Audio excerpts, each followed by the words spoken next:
So what happens, of course, is that there's a lawsuit. And this lawsuit is filed by New York's own U.S. Senator James Buckley, who objects to pretty much the whole law on First Amendment grounds. So Buckley is the brother of Bill Buckley. He's elected through a series of bizarre events that can only happen, when there's a full moon and a dog howls and something happens. So he's a one-term senator, but he gets into the history books for this. And so when the dust settles after Buckley, a couple things happen. One is that the court upholds limits on contributions to candidates, but it overturns limits on spending by candidates. That seems like a weird thing, right? So why is it that the court says that I can only give you $1,000 at the time, now it's more, but it says that you can only, but there's no limit on how much money you can spend. I mean, in some respects, this really sets up a disaster.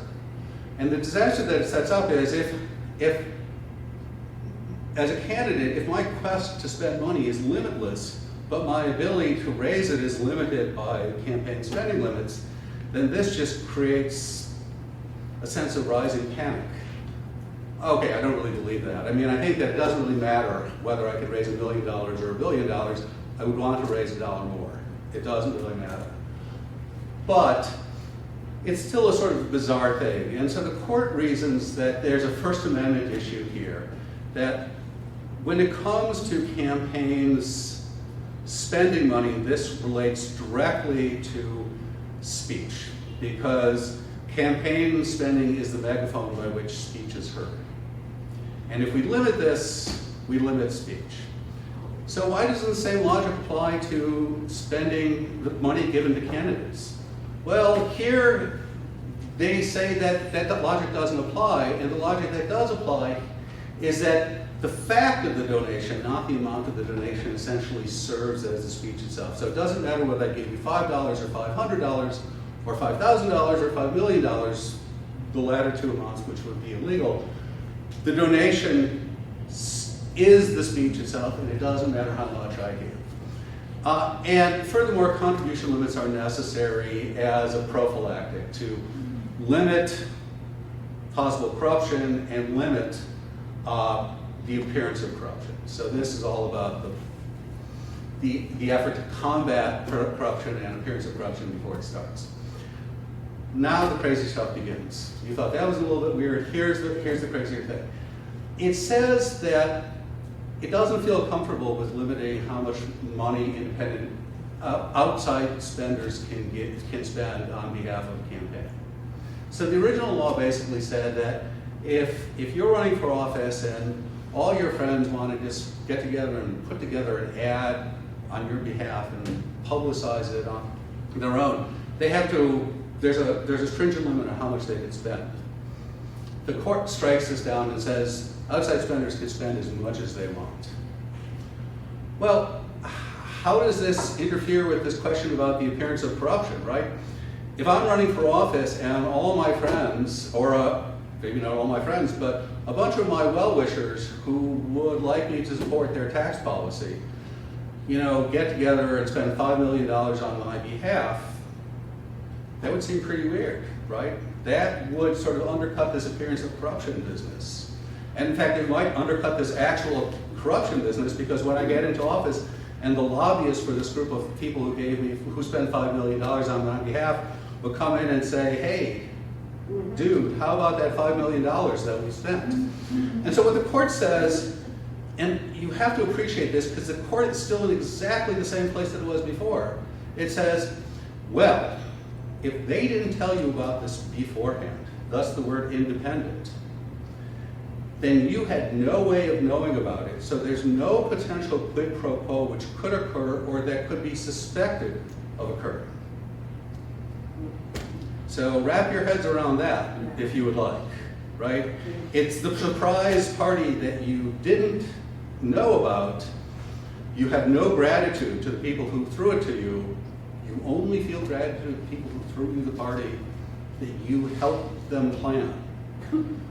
I don't understand where these people come from, But this is a piece of logic which literally infects us all the way to the present, including the talk about dark money, right?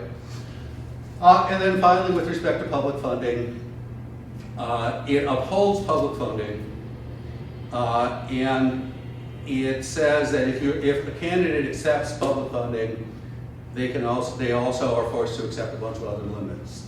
And so until about 2000, all the presidential campaigns, primaries and generals, accepted public funding. They no longer do because it's too inconvenient. But the congressional elections have never had this. So here is my flow chart to show you where we stood following Buckley. And so what we have here is parties, individuals, PACs, and candidates. And we have our happy voters on the side, smiling, smiling, smiling as they're hearing from people. And you'll notice that parties give money to candidates, and individuals give money to candidates and to PACs and to parties. And PACs give money to candidates and to parties. And there's a little dotted line from corporations and groups and unions who also really can give money to parties, but this sort of comes up later. It should be in there, but it's already a pretty busy flow chart, although it's about to get a lot busier. And what this is these are people who can sponsor PACs. So if you're a corporation, the law says you can sponsor a PAC by underwriting its expenses, but you can't actually contribute any of the money. And so, at Krasno Corp, I can create an office for my PAC, and I can put in a phone line, I can do all this other stuff, and I don't know, maybe I can hire a PAC director out of the corporate treasury. But the PAC itself has to solicit money from all of the corporate officers of Krasno Corp, and that's how they get their money. So this is essentially the state of campaign finance law for about 20 years. So a quick thing about PACs. So there's a really bizarre story behind PACs. PACs didn't exist but for one thing in 1974 when this law was passed, and that is the CIO, the Congress of Industrial Organizations, had something called the Committee on Political Education, COPE, which was a sort of a PAC.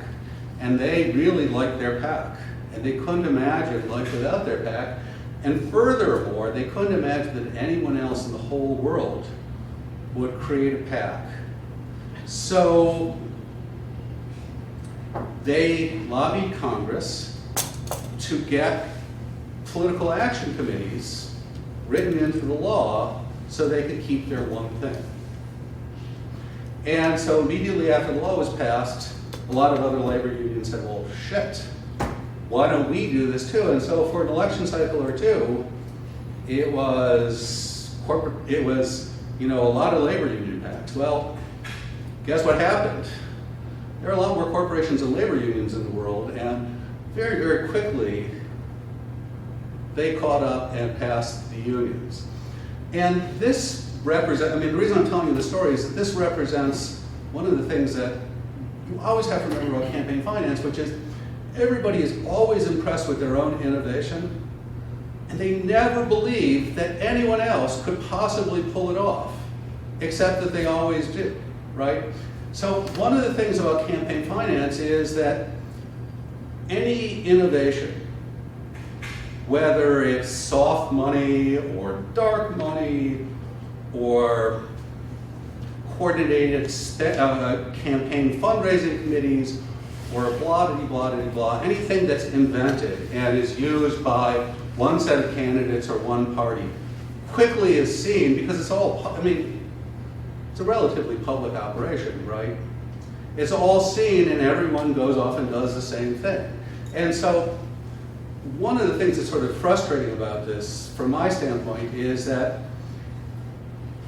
remember I said one of the lawsuits that I worked on, the first lawsuit I worked on was a lawsuit in California, where the labor unions were suing the state to prevent them from implementing a campaign finance initiative that had passed because they thought it was bad for unions. Except it would have been really good for unions, and they were too stupid to think it through, because at that exact moment, it would have cost them, but they were set up to do more and have more power down the line. And what ended up happening there is exactly what ended up happening in the national stage. So